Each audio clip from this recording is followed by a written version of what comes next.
연예계라는 곳은 참으로 비정합니다. 어제까지만 해도 대중의 환호 속에 서 있던 스타가 하루아침에 가장 차가운 시선을 받는 존재로 추락하곤 합니다. 지금 박나래가 서 있는 곳이 바로 그 벼랑 끝입니다. 논란이 불거진 뒤 자취를 감췄던 그녀가 영화의 한파 속에서 의외의 모습으로 포착되었습니다. 사람들의 눈을 피해 조용히 향한 그곳에서 그녀가 뱉은 뭐라도 해야죠 라는 한마디. 이 짧은 문장은 단순한 근황 보고가 아니라 지금 그녀가 느끼는 불안과 초조함을 적나라하게 보여주는 증거입니다. 하지만 대중은 그녀의 이 움직임을 결코 반기지 않고 있습니다. 오히려 분노의 불길은 더욱 거세지고 있습니다. 여기에 더해 얼굴 천재라 불리며 완벽한 이미지를 가졌던 차은우의 탈세 의혹까지 터지며 연예계 전체를 관통하는 가족 기획사의 어두운 이면이 수면 위로 떠올랐습니다. 오늘 영상에서는 박나래가 선택한 위험한 취미생활부터 차은우 사태로 재조명되는 박나래의 평행이론, 그리고 동료들마저 등을 돌리게 만든 결정적인 이유들을 아주 깊이 있게 하나하나 뜯어보겠습니다. 시계바늘을 지난 21일 저녁으로 돌려보겠습니다.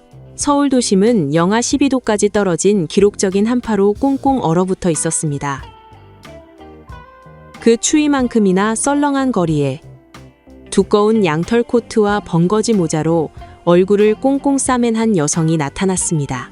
바로 박나래였습니다.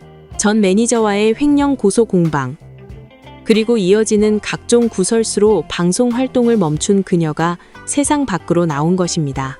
그녀의 곁에는 매니저가 아닌 훤칠한 키의 낯선 남성이 동행하고 있었습니다.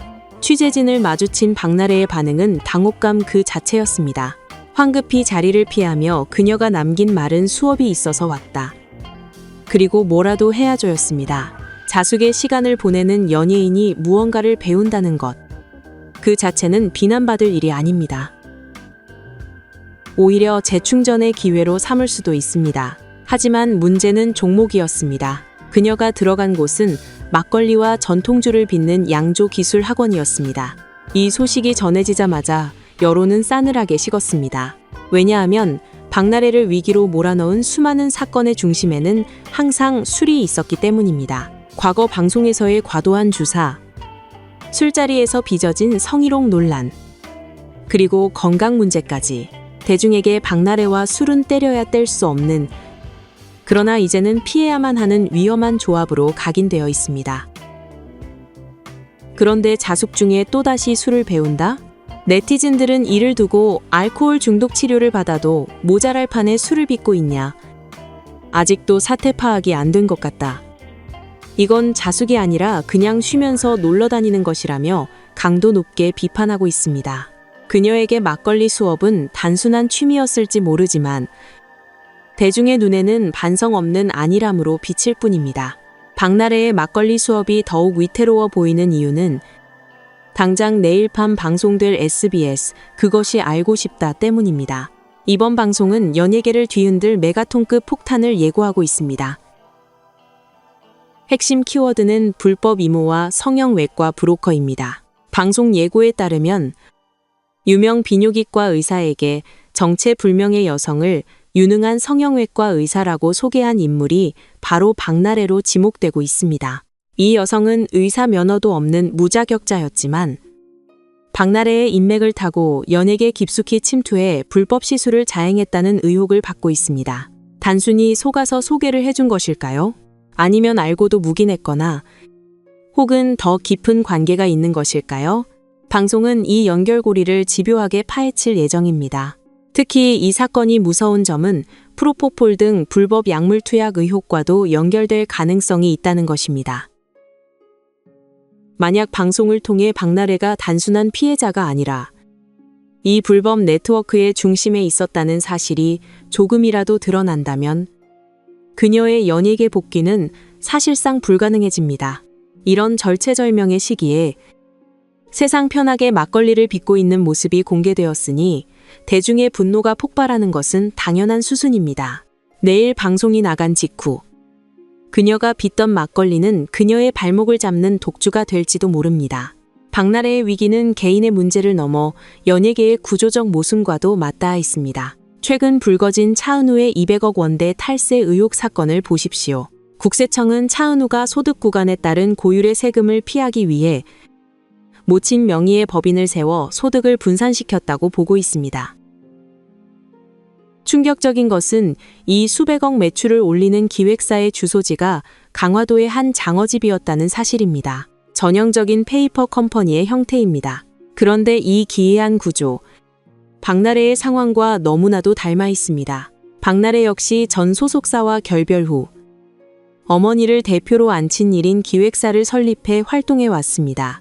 가족 명의의 법인, 불투명한 회계 처리, 그리고 이어지는 세무조사와 추징금 부과. 이것은 마치 연예계 탈세의 표준 매뉴얼처럼 굳어져 있었습니다. 대중이 분노하는 지점은 바로 공정성입니다. 일반 직장인들은 월급에서 꼬박꼬박 세금이 떼어나가고 자영업자들은 밥 한 끼 값도 아끼며 세금을 냅니다. 그런데 수십억, 수백억을 버는 연예인들은 가족의 이름을 빌려 유령회사를 만들고 법인카드로 호화 생활을 하며 세금을 피해갑니다. 차은우 사태가 터지자마자 사람들의 머릿속에 박나래의 이름이 동시에 떠오른 것은 우연이 아닙니다. 박나래 때 흐지부지 넘어가니까 차은우도 따라하는 것 아니냐. 연예인 1인 기획사는 전수조사가 필요하다는 여론이 들끓고 있습니다. 박나래는 이제 개인의 일탈을 넘어 연예계의 잘못된 관행을 상징하는 인물이 되어버렸습니다. 더욱 실망스러운 것은 문제가 터질 때마다 반복되는 박나래 측의 태도입니다. 박나래의 기획사는 엔터테인먼트 사업을 하기 위해 필수적인 대중문화예술 기획업 등록조차 하지 않은 채 불법으로 운영되었습니다. 이에 대한 해명은 참으로 궁색했습니다. 직원이 어머니 한 명뿐이라 행정 처리를 할 여력이 없었다. 너무 바빠서 챙기지 못했다는 것입니다. 하지만 곰곰이 생각해 봅시다. 행정 처리를 할 여력은 없는데 방송 출연료를 정산받고 행사를 뛰며 수익을 챙길 여력은 있었습니까? 법을 지키는 것은 여유가 있을 때 하는 선택사항이 아닙니다. 바빠도 힘들어도 직원이 없어도 반드시 지켜야 하는 것이 법입니다. 대중은 이를 무지의 소산이 아니라 특권의식으로 받아들입니다. 연예인이니까 몰라도 봐주겠지. 나중에 벌금 좀 내면 되겠지라는 안일한 생각이 깔려 있다고 보는 것입니다. 심지어 이미 한 차례 정부의 시정 권고가 있었음에도 이를 무시하고 활동을 강행했다는 사실은 그녀가 법을 얼마나 가볍게 여기는지 보여주는 결정적인 증거입니다. 몰랐다면 무능한 것이고 알고도 안 했다면 기만입니다. 어느 쪽이든 대중의 신뢰를 회복하기에는 너무 먼 강을 건넜습니다. 연예계 내부의 분위기는 대중의 반응보다 더 빠르고 정확합니다. 지금 박나래 주변의 동료들이 보내는 시그널은 매우 심상치 않습니다. 가장 주목해야 할 인물은 박나래의 영혼의 단짝이라 불리던 장도연입니다. 최근 장도연은 방송과 시상식에서 의미심장한 멘트를 잇따라 던졌습니다. 나는 사람 친구는 없다. 삼국지를 보니 겸손하지 않은 자는 다 죽더라. 평소 남을 비방하거나 뼈 있는 말을 잘하지 않는 장도연의 성격을 알기에 이 발언의 파급력은 큽니다. 네티즌들은 이를 두고 장도연이 박나래와 선을 긋기 시작했다. 가까이서 지켜본 사람으로서 더 이상 쉴드 쳐줄 수 없는 지경에 이른 것 아니냐는 해석을 내놓고 있습니다. 여기에 과거 이영자가 했던 박나래의 인기는 여기서 멈춰야 한다는 경고. 그리고 박미선의 박나래처럼 막 살고 싶다는 농담 반 진담 반의 발언까지 재조명되고 있습니다. 동료들은 이미 알고 있었던 겁니다. 그녀의 위태로운 질주가 언젠가는 사고를 낼 것이라는 사실을 말입니다. 지금 연예계 관계자들 사이에서 박나래의 이름은 금기어가 되어가고 있습니다. 누구도 그녀를 옹호하려 나서지 않습니다. 함께 엮이면 자신에게 불똥이 튈까 두려워하는 손절의 분위기가 역력합니다. 결국 모든 것은 박나래 본인의 선택이 만든 결과입니다. 대중은 그녀에게 완벽한 도덕 군자를 바란 것이 아니었습니다. 실수했을 때 진정성 있게 사과하고 자숙의 시간 동안 진지하게 반성하는 모습을 기대했습니다. 하지만 그녀는 사과 대신 변명을, 반성 대신 막걸리를 선택했습니다. 뭐라도 해야죠라는 그녀의 말은 틀렸습니다. 지금은 무언가를 하려고 움직일 때가 아니라 멈춰서 뒤를 돌아봐야 할 때였습니다. 내일 밤 그것이 알고 싶다가 방송되고 나면 그녀를 둘러싼 의혹의 안개는 더욱 짙어질 것입니다. 차은우 논란으로 촉발된 일인 기획사에 대한 전 국민적인 반감도 쉽게 사그라들지 않을 것입니다. 어쩌면 우리는 지금 한 시대를 풍미했던 톱개그우먼의 쓸쓸한 퇴장을 목격하고 있는지도 모릅니다. 복귀 가능성 0%. 이 잔인한 숫자를 바꿀 수 있는 골든타임은 이미 지나가 버린 것일까요?